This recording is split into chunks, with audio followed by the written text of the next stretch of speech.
Thank you. I'd like to invite and give the floor to our last speaker, Ms. Zoe Konstantopoulou.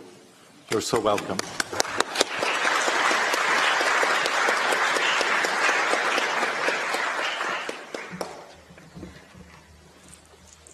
Ladies and gentlemen, dear friends, as one of the co-initiators of the call for Plan B back in 2015, I wholeheartedly welcome the initiative to host this third Plan B meeting here in Copenhagen, in order to take a next step in our decision and in our commitment to build a credible and resistant plan. A plan to protect the European people, our people, a plan to protect democracy from monetary and bank extortions, such as the ones enforced upon my country and upon my people back in the summer of 2015. Extortions amounting to a coup against the people and against the popular mandate. Extortions to which the Greek people did not succumb, but proudly resisted with a glorious 62% no at the referendum of the 5th of July of 2015, only to be betrayed a few days later by their government, by their Prime Minister and his close governmental team. And this is part of history which we're not allowed to forget. What happened in the summer of 2015 is not over. What happened in the summer of 2015 is not an isolated incident. The coup by the European institutions and the IMF institutions did not end instantly. It is being deployed as a totalitarian regime all over Europe. It is being installed as an undemocratic economic and political imposition within the European Union, served by the Tsipras government. Remember, it is not a government of the left. It is not a government of the right. It is a government of traitors. Traitors who accepted and decided to turn over democracy and popular sovereignty and reign with the support of the Troika, bureaucrats, Eurocrats, technocrats, never elected by the people. The call for a Plan B was the idea of Jean-Luc Mélenchon. He called me in August 2015. I was president of the parliament and had voted against all the undemocratic measures imposed by the creditors and brought for so-called ratification by the government. There were several of us to resist to the imposition, and there was a literal witch hunt against everyone who resisted. The parliament was being abruptly dissolved to get rid of those who opposed to the measures and to the creditors, to get rid of those who insisted to serve the people's mandate. Jean-Luc expressed his true solidarity and proposed that we take a European initiative against the coup. And so the call for a Plan B was born as a call to defend democracy and popular sovereignty.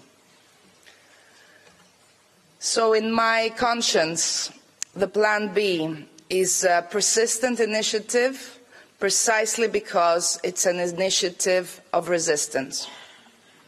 Our first meeting in Paris 1 year ago was annulled due to the murderous attacks on the city, but we persisted and we held our first meeting in Paris in January of this year and then a second meeting in Madrid in February of this year. And here we are now, more than a year later, to affirm our readiness to fight for the people's rights, for the people's lives, for the people's dignity. With a true and elaborate plan. I consider it my duty at this occasion to speak up and speak out on what has been happening in my country ever since 2015, ever since the so-called capitulation, which constitutes and amounts to a real treason. The Greek population has been subjected to the most neoliberal policies ever been implemented in Greece, through the most undemocratic procedures ever introduced in the Hellenic Parliament. A taxation tsunami imposing taxes never imagined before and higher than ever before. A complete surrender of the democratic procedure to the creditors, with the adoption of an automatic procedure of cuts and budgetary measures which do not even have to be approved by the Parliament. The creation of a monstrous privatization fund having its seat in Luxembourg, Mr. Juncker's home, through which the liquidation of all public property, be it infrastructure, ports, airports, seashores, historical buildings, historical sites, is being precipitated. The selling of over-indebted citizens' loans to international private funds, and the liberation for the first time of the confiscations of people's homes. The sell-off of Greek banks at a scandalously low price. The signing of an agreement between the European Union and Turkey, violating all principles of humanitarian law, human rights law, and international law, treating refugees as if they were objects, and militarizing what constitutes a humanitarian issue. The dismantling of independent authorities which oversee radio, television, the privacy of communications, the ombudsman, etc. Attacks on everyone resisting this regime, who is being described by the government and the creditors as an extremist or belonging to the extreme right, a technique which has been used in Greece ever since 2010 to attack those resisting to the memoranda and the debt imposition. Adoption of last-minute amendments which shield economic crime and provide for defense for government officials and immunity for government officials. Repression, corruption, blatant interventions in the justice system to secure just judicial findings which are favorable to the government. And all this is being promoted and presented as inevitable due to the so-called need to repay the country's debt. The debt is in reality being used as an instrument of subordination and as a tool for the enslavement of a whole population, for the enslavement of the people. Ever since 2010, the Greek people have been subjected to extreme austerity, a pillaging of public property, and a removal of the basis of democracy under the pretext that this debt has to be repaid. And yet, there is concrete evidence and there are concrete findings that arguments and reports that this debt cannot and should not be paid, that this debt is illegal, illegitimate, odious, and unsustainable. In April 2015, a truth committee to investigate Greece's public debt was created under the auspices of the Greek Parliament. This committee issued 2 preliminary reports in June and in September 2015. The reports showed that Greece's debt has not been created through legal procedures. The reports showed that Greece's debt is not linked to overspending in the benefit of the Greek people. The report showed that Greece's debt is closely linked to large-scale government corruption. The report further showed that the creditors knew ever since the beginning that asking Greece to repay this debt, asking Greeks to repay this debt, would entail long-term recession, a rupture of the social tissue, and a total undermining of social prosperity and social cohesion. The report showed that there was knowledge in the creditors when they imposed this totally illegal program. What did the government do with these reports? Well, it buried them.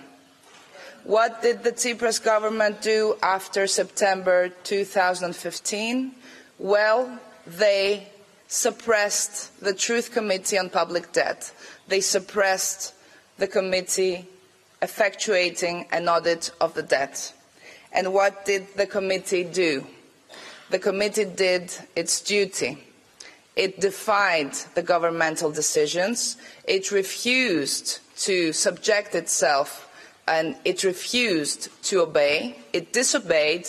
It reassembled itself as an association, and 1 week ago we performed our first meeting in Athens as an association to continue the legal assessment and audit of the debt, to continue showing that this debtocracy system imposed upon our country is totally unjustified, illegal, and must be brought down.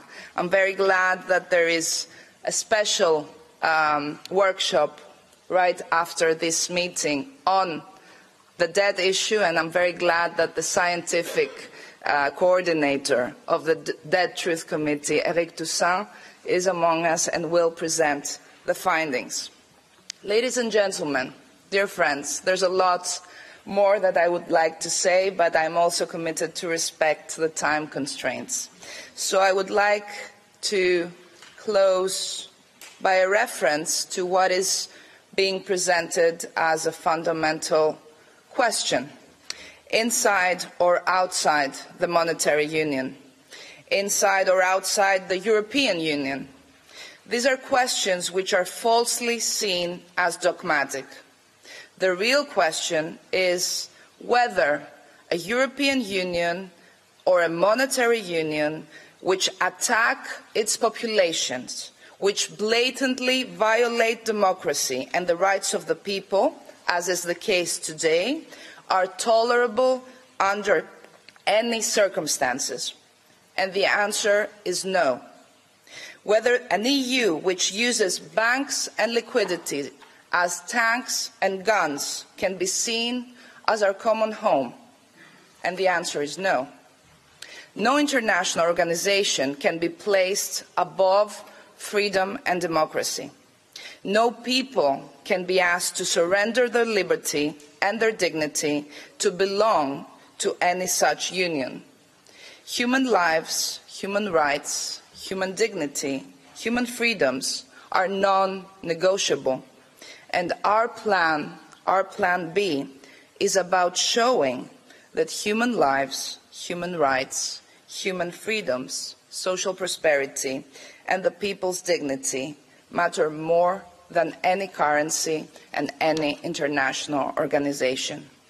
Our plan B is about our right and our duty to resist. Thank you very much.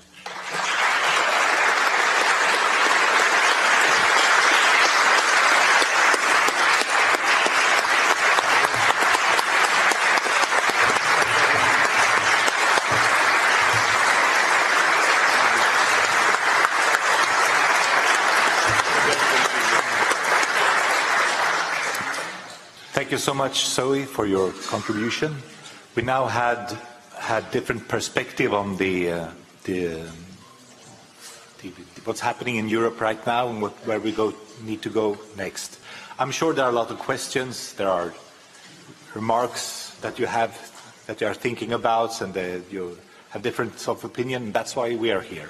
And we'll now proceed to the workshops. We'll have more time for discussions. And I would like to thank you all for giving us this introduction. Tini, would you like to add something? Yes, I enjoy very much being on this conference, but I propose that in the rest of the conference we do not call colleagues, comrades who have a different point of view than some of us, we do not call them traitors. That's very bad. That's not the atmosphere that I want to be in a conference. So I hope that we can continue in a camaraderie atmosphere in the rest of our meeting. Well, as a chairman of this session, I'd like to say that we meet here with differences of opinion, and that is, we have a diversity in the left in Europe, and I think we should approach that with an open mind and discussions and respects that we have these various opinions.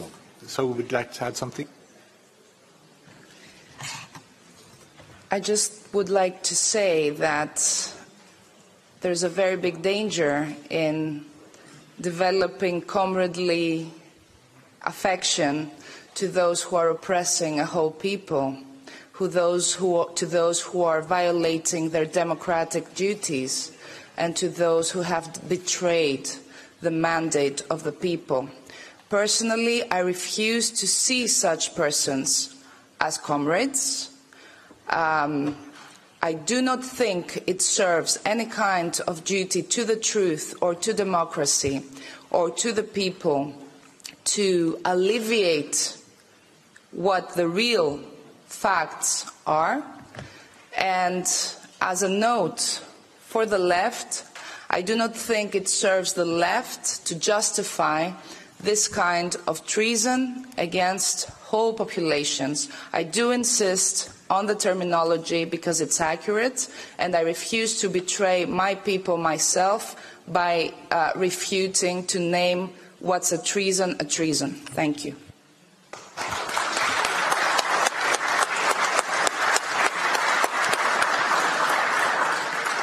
Thank you for that, and with that we have reached the end of this session, and we will now start the two workshops, one in this room and one in the other room that is right to the left. We come out of these doors. Thank you so much. Thank you, Chairman. Thank you. Good job.